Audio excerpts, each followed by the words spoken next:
Public سے لفافے نہیں ملے اس کو. تو بیڑا ہی غرق ہو گیا ان کا. اللہ نے ان کو جو عید دی تھی وہ چھوڑ کر انہوں نے 25 دسمبر متعین کر لی, یوم ولادت عیسیٰ ابن مریم. حالانکہ اللہ کے ہاں عیدوں کا تعلق کسی کی ولادت یا کسی کی موت کے دن سے نہیں ہوتا.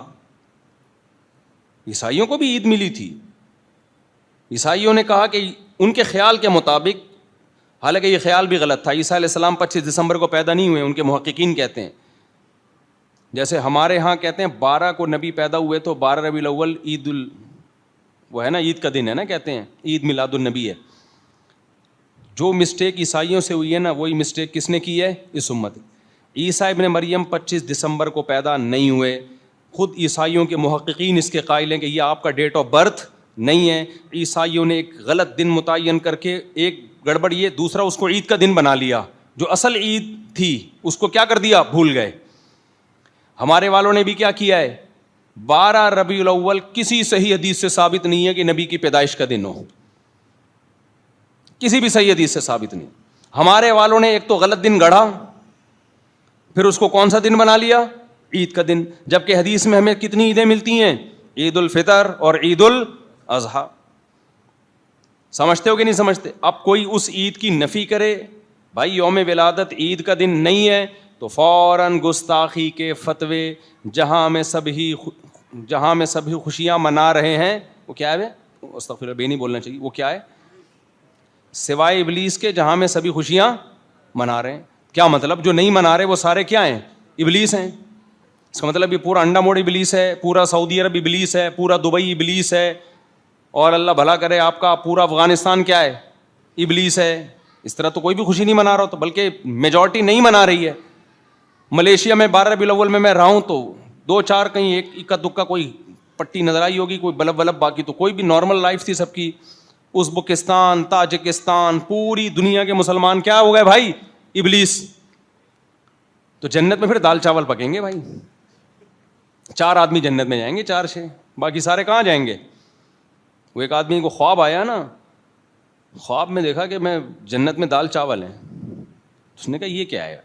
جہنم میں دے گئے ہیں. اس نے کہا یہ کیا ہے؟ انہوں نے بولا 4 آدمی جنت میں آئے, کیا دیکھ پکائیں گے 4 آدمی کے لیے؟ ایک انجینئر علی مرزا تھا, ایک جاوید احمد غامدی صاحب تھے, اور ایک توصیف الرحمان راشدی دامت برکاتہم, وہ تو پھر بھی بہت بہتر ہیں, اور چوتھے ہی وہ جو غامدی صاحب کے داماد ہیں. یہ 4 آدمیوں کا جب آپ سنو نا تو آپ کو لگے گا یہی ہیں, باقی سارے کیا ہیں؟ غلط ہیں. جب 4 آدمیوں کو آپ سنیں نا تو آپ کو لگے گا دنیا میں یہ 4 ہی ہیں جو مذہب کی صحیح تعلیمات دے رہے ہیں, باقی 4 ارب کیا ہیں؟ وہ گھاس کھا رہے ہیں. وہ سمجھ رہے ہو کہ نہیں سمجھ رہے؟ تو یہی لگ رہا ہے کہ جنت میں 4, 6, 8, 10 کر لو, تھوڑا سا بڑھا دو اگر آپ کو یہ کم لگ رہی ہے تعداد. تو پھر بات سے بات ادھر ادھر ہوتی ہے بہت زیادہ. کیا کہہ رہا تھا میں؟ ہاں, تو میں عرض کر رہا تھا کہ بھائی عیسائیوں نے کیا کیا؟ نبی صلی اللہ علیہ وسلم کی تعلیمات, حضرت عیسیٰ کی تعلیمات میں غلو کرتے کرتے کرتے کرتے ان کو اللہ کا بیٹا بنا دیا. نبی نے فرمایا تھا تم پچھلی امتوں کو فالو کرو گے. ہمارے والوں نے کیا کیا؟ اہل بیت کی محبت بہت اچھی بات ہے, اہل بیت سے محبت کرنا ہمارے ایمان کا حصہ ہے, لیکن بھائی وہ بھی بشر ہیں, انسان ہیں, بشر ہیں وہ. لیکن کیا کیا؟ غلو کرتے کرتے کرتے کرتے یا علی مدد کے نعرے شروع ہو گئے, یا حسین مدد کے نعرے شروع ہو گئے, ماتم شروع ہو گئے. ہمارے پاس بے غبار شریعت جو تھی اس میں تھا صبر. کیا ہے اس میں؟ صبر. ہمارے پاس جو بے غبار شریعت ہے اس میں شہادت منحوس نہیں ہے, بلکہ کیا ہے؟ مبارک. کوئی مہینہ اسلام میں منحوس بولو نہیں.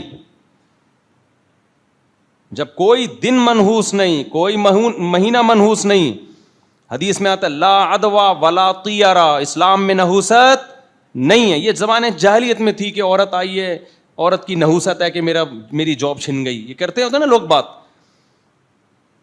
جاہلوں میں ابھی بھی ہوتا ہے, آپ کی شادی ہوئی نا, بہو گھر میں آئی, کوئی نقصان ہو گیا, چھت اس بہو کی نحوست ہے. یہ سب گدھے ہیں, یہ کون ہے؟ ان کے لیے کوئی یہ دلائل سے سمجھ ملنے والے لوگ نہیں ہیں. بھائی تمہاری چھت کمزور تھی. جاپان میں زلزلہ آیا نا, انہوں نے چھتیں بنائی ہوئی ہیں تختے کی. زلزلہ آیا تھا, انہوں نے کہا کوئی فکر کی بات نہیں, چھت گر جائے کچھ نہیں ہوتا. میں نے کہا چھت گرے گی, اس پر وسیم بیٹھا ہوا ہوگا, وہ بھی تو گرے گا. کوئی غفار بھائی بیٹھے ہوئے ہیں. آپ بھی عجیب لوگ ہو, جاپان میں ہو کے ایسی باتیں کرتے ہو. واقعی جاپان میں چھت گرنے سے بندہ نہیں مرتا, لیکن چھت پہ جو بندہ بیٹھا ہوتا ہے وہ بھی تو گرے گا نا کسی کے سر پہ. اب اس کا ویٹ کتنا ہے ہمیں کیا پتا. انہوں نے کہا یار اس طرح سے تو ہم نے کبھی اس پہ غور کیا ہی, ہم تو زلزلہ آیا تھا بیٹھے رہتے تھے کہ چھت گرے گی. بھائی چھت کے اوپر دو اپارٹمنٹ ہوتے ہیں نا, ڈبل منزلہ گھر ہوتے ہیں, تو چھت کے اوپر بھی تو کوئی بیٹھا ہوا ہے. تو اس لیے میں نے جاپان والوں کو نصیحت کی ہے کہ جاپان میں جب آپ ڈبل منزل, زلزلے بہت آتے ہیں جاپان میں, تو جب آپ ڈبل منزلہ گھر بنائیں, اوپر والوں کا وزن 50 kg سے زیادہ کسی بندے کا وزن, جیسے ہیوی ٹرک پل کے اوپر چڑھنے کی اجازت نہیں ہوتی نا, ایسے ہی میں نے کہا 50 سے اوپر والوں کو اوپر والے اپارٹمنٹ میں جانے کی اجازت نہیں ہونی. جاپان والوں کو میری طرف سے یہ میں نے کہا پیغام پہنچا دو. ایک بہت ہی ٹیکنیکل پوائنٹ ہے. پاکستان سے آپ کے لیے میں ایک بہت علم کی بات لے کر آیا ہوں. آپ لا بنا, انہوں نے زلزلے سے بچنے کے بہت سارے لاز بنائے ہوئے وہاں پہ, تاکہ زلزلے سے لوگوں کو نقصان نہ ہو. یہ چیز جاپانیوں کے دماغ میں بھی ابھی تک نہیں آئی. میں نے ان سے کہا ہے کہ آپ لا پاس کروائیں کہ اوپر والی منزل پر 50 سے اوپر والے آدمی کو جانے کے, 50 کلو آدمی برداشت کر لیتا ہے, لیکن 100 کلو کے بھی پاکستانی, جو جاپانی کا اتنا ویٹ نہیں ہوتا. لیکن جب سے پاکستانی وہاں جا رہے ہیں, 150 کلو کے پاکستانی میں نے وہاں دیکھے ہیں. جاپانیوں نے اپنے حساب سے قانون بنایا ہے کہ اوپر اگر 50-60 کلو کا بندہ گرے گا تو کوئی نقصان نہیں ہوگا. بھائی اب پاکستانی بہت چلے گئے ہیں وہاں پہ, 150 کلو کے ہیں, وہ جب گریں گے تو ان کے گرنے سے ایک اور جھٹکا آئے گا, صرف بندہ ہی نہیں مرے گا, زلزلے کے ساتھ پھر زمین ہلے گی. تو دیکھو اب جاپنیز اس پیشکش پہ کتنا غور کرتے ہیں. اچھا خیر, تو عیسائیوں نے کیا کیا بھائی, حضرت عیسیٰ کی شان میں مبالغہ. ہم لوگوں نے کیا کیا, اہل بیت کی شان میں بولو مبالغہ, مدد مانگنا شروع کر دی, ان کے نام پہ غم منانا شروع کر دیا. صبر اسلام میں فضیلت ہے, غم ہونا تو غیر اختیاری ہے, غم منانا اسلام میں جائز بولو نہیں. حضرت جعفر طیار رضی اللہ تعالی عنہ تو اہل بیت میں سے تھے. جب شہید ہوئے ہیں, ان کی 4 زوجات بیوہ ہوئی ہیں, ان کے رونے کی آواز آئی, نبی نے حکم دیا جاؤ ان کو خاموش کراؤ, کیونکہ شہادت کی اطلاع گھر میں پہنچی, 4 ازواج تھیں, چاروں کے رونے کی آواز آئی. آپ نے اطلاع فرمایا جا کے ان کو بولو خاموش ہو جائیں. پھر خاموش نہیں ہوئی, آپ نے کہا کہ جا کے کسی کو بچے کو غالباً بھیجا کہ ان کے منہ پہ خاک ڈال دو, حالانکہ بیوہ ہیں. چیخنا, چلانا, رونا, پیٹنا میتوں پر ہمارے نبی کو اور اسلام کو پسند نہیں ہے. اور میں جب بھی یہ بات کرتا ہوں, میں کہتا ہوں آپ کسی دوسرے کو طنز مت کرو, جو ان کا مذہب ہے ان کو چلنے دو. آپ فیصلہ کرو کہ آپ شیعہ ہو یا سنی ہو. ہم لڑوانے کے قائل نہیں ہیں کہ کوئی شیعہ آپ کے آفس میں آپ بحث شروع کر دیں, نہ. نفرتوں کا ماحول جب بنتا ہے جب آپ طنز کرتے ہیں, ہم اس کے قائل نہیں ہیں. لیکن اتنے براڈ مائنڈڈ بھی ہم نہیں ہیں کہ آپ فرقی ختم کر دو کہ آپ اہل سنت والجماعت کو فالو کرتے ہو یا شیعہ مسلک کو فالو کرتے ہو. ان کا اپنا اصول ہے, ان کو چلنے دو ان کے اصولوں پر, ان کے اپنے اصول ہیں, ہمارے اپنے اصول ہیں. یہاں لوگ کہتے ہیں اسلام میں کوئی فرقہ نہیں ہے, کوئی شیعہ سنی نہیں ہے. یہ آپ گراؤنڈ ریئلٹی کے خلاف بات کر رہے ہو. کیوں نہیں ہے بھائی؟ تو نظر آنے والی چیز ہے, تو آپ کو ایک طرف ہونا پڑے گا. نبی صلی اللہ علیہ وسلم نے فرمایا میری امت 73 فرقوں میں بٹے گی, 1 جنتی 72 جہنمی. وہ جنتی کون ہے؟ کیونکہ لیبل سب اسلام کا لگائیں گے.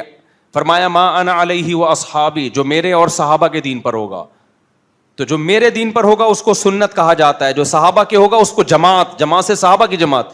اس لیے ہم کیا کہتے ہیں, ہم اہل سنت والجماعت ہیں. اگر کوئی اہل سنت والجماعت نہیں ہے, ٹھیک ہے بھائی, ان کی رائے ہے. ہمارے بھی دوستوں میں شیعہ لوگ ہیں, آتے ہیں گپ شپ لگاتے ہیں, بات چیت کرتے ہیں, چائے پانی ٹھنڈا گرم سب چلتا ہے, دعوتیں بھی ہوتی ہیں. لیکن یہ نہیں ہوگا کہ بھائی میں ان کے مسلک کو قبول کر لوں یا وہ میرے مسلک کو قبول کر لیں.